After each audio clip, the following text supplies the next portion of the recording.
in our country, Donald Trump, fake news. We have journalists that have the MAGA rubes trying to attack them. It's a complete shit show. It gets even worse when you get to Israel. Not only are we told now in Western media we can't criticize the government and the country of Israel, which that is insane, completely anti-democratic, and quit trying to be the thought police, because we absolutely get to criticize Israel. As an American, I want my country criticized. I want my leaders criticized. I want journalists exposing every wrong and bringing it out into the light for critical inquiry and or criminal charges. And so Israel, you need to note, they've killed a couple hundred journalists with impunity.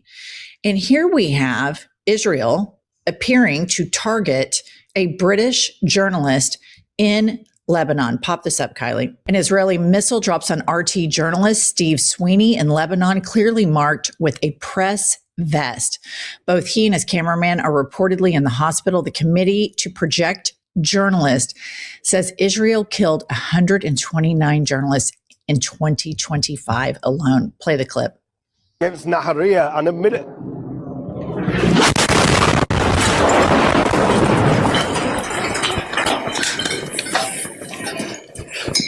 Okay. And why? Why do they keep targeting journalists? Why does this happen all the time? Why will Benjamin Netanyahu and his far-right fascist terrorist government allow journalists to go into Gaza? Because they don't want truth tellers. They want to continue to commit war crimes with impunity. So what was this journalist reporting on just the day before? Play the clip.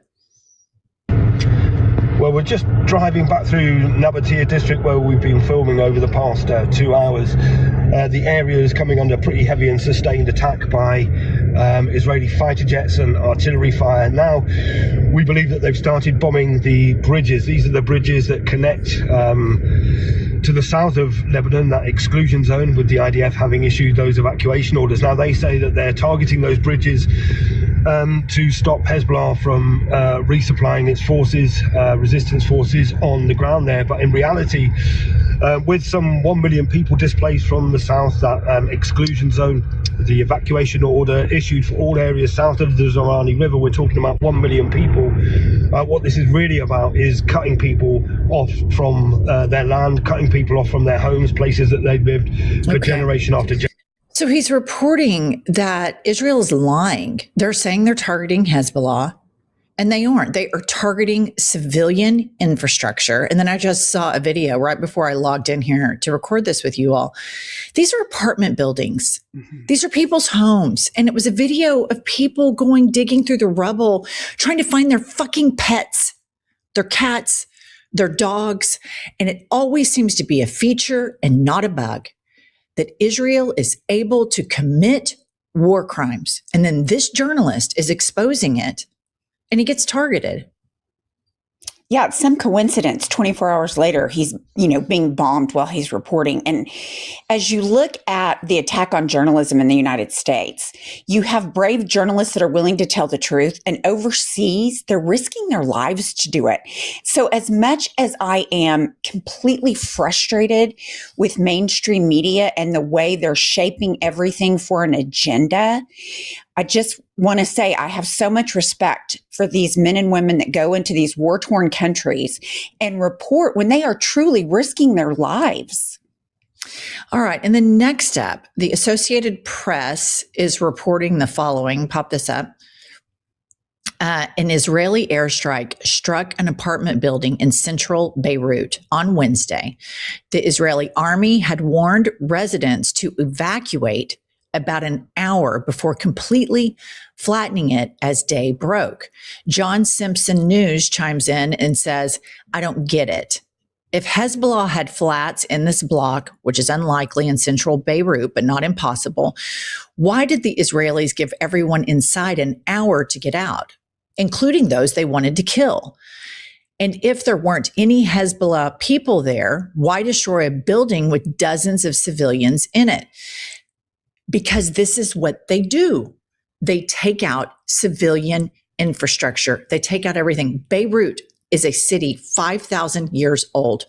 1 million people are displaced. This isn't even getting a blip on the radar screen.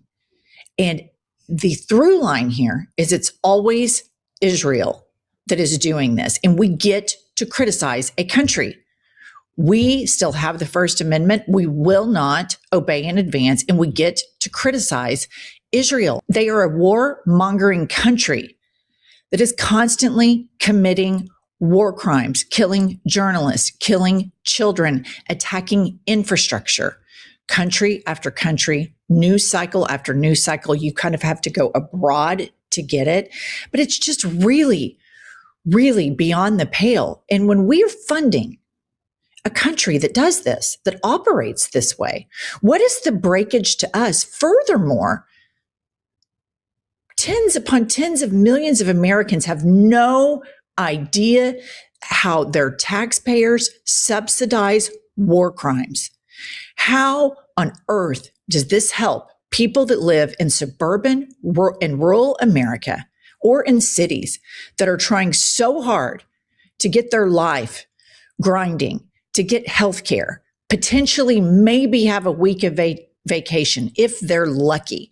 But we're constantly told over and over and over again by Democratic and Republican politicians, we can't afford this. But when it comes to funding Israel, how much?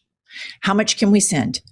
Oh, we can't criticize Israel. Yes, America deserves to be criticized. Israel deserves to be criticized. Iran, Hezbollah, Hamas, Putin, Russia, France, go after Emmanuel Macron. This is life. This is the way it goes. There is not one person that is above criticism or inquiry. And it's just insulting that we're constantly told that we cannot criticize a country and their far right fascist government. And then here's just a prime example, Pumps, you're going to die. So this is the way the Western media, and listener, once you start really opening up your eyes to this, it just is time and time and time again. Here is Reuters sanitizing Israel's war crimes in Lebanon. Pop this up. The headline is, Lebanon war leaves a classroom of hurt children or dead every day, UN says. And Harry Eckles says, hi, Reuters, you seem to have accidentally forgotten to mention that it is Israel killing these children. Yours sincerely, every single person with a conscience. And leave that up for just a second, Kylie. Lebanon war leaves classroom of children hurt or dead. It doesn't leaves them. It just leaves them hurt or dead. All of these kids are dying all of the time because this is a feature of the IDF, not a bug, not a fluke thing. And then watch this one. They'll get Pump's take on this. Here is just another way that the Western media sanitizes these headlines for our, so that we can go on and enjoy our Instagram feed and our luxury lives. Pop this up. New York Times, these headlines are a week apart. Here's how they always accurately go after Russia. How Russia's scorched earth attacks put Ukraine's power grid near collapse. And she points out they use strong language, scorched earth, and they named the attacker with an active voice. Okay, so when it comes to Russia, the media can do this. They have no problem doing it. And this is how propaganda works. And then a week later, the same publication, the New York Times, says Iran's South Pars gas field is attacked, sending energy prices soaring. She goes in and puts no attacker, used a passive voice. It's just attacked, and then ignores the harm to Iran. Isn't that fascinating, Pumps?